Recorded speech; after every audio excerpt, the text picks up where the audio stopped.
தெங்கின் தோலிலே வீரன். பசுமையும் அழகும் நிறைந்த ஒரு சிறிய கிராமத்தில் ஒரு சிறுவன் வாழ்ந்தான். அவன் வீடு காற்றுடன் சிரிப்பை பகிர்ந்து கொள்ளும் ஒரு சிறிய குடிலாக இருந்தது.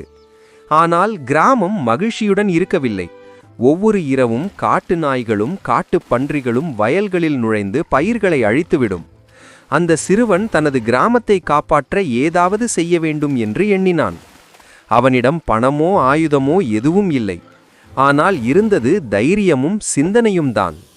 ஒரு நாள் அவன் பழைய தெங்கின் தோள்களை எடுத்து கத்தியால் நிதானமாக செதுக்கி ஒரு சிறிய வீரனை உருவாக்கினான். கண்களுக்காக கடற்கற்கள், கைகளில் ஒரு சிறிய மரக்கத்தி. அதற்கு அவன் பெயர் வைத்தான் தெங்கின் தோலிலே வீரன். இரவு ஆனது, காற்று வீசியது. அப்பொழுது ஒரு அதிசயம் நடந்தது. அந்த வீரன் நில ஒளியில் பிரகாசித்து உயிர் பெற்றான். தூங்கும் கிராமத்தை காப்பாற்ற அவன் காவலராக நின்று காட்டு நாய்களை விரட்டி வயல்களை பாதுகாத்தான். அடுத்த நாள் காலை கிராமமெங்கும் ஆச்சரியமாய் பார்த்தது. பயிர்கள் பாதுகாப்பாக இருந்தன. காட்டு மிருகங்களின் அடிச்சுவடுகள் கூட இல்லை. அந்த வீரன் யாரென்று யாருக்கும் தெரியவில்லை. ஆனால் அந்த சிறுவனின் இதயத்தில் மின்னியது தைரியமும் புத்திசாலித்தனமும் கலந்த மந்திரம்தான். குழந்தைகளே, தைரியம் என்பது அளவில் இல்லை, மனதில் இருந்தால் அதுவே மிகப்பெரிய ஆயுதம்.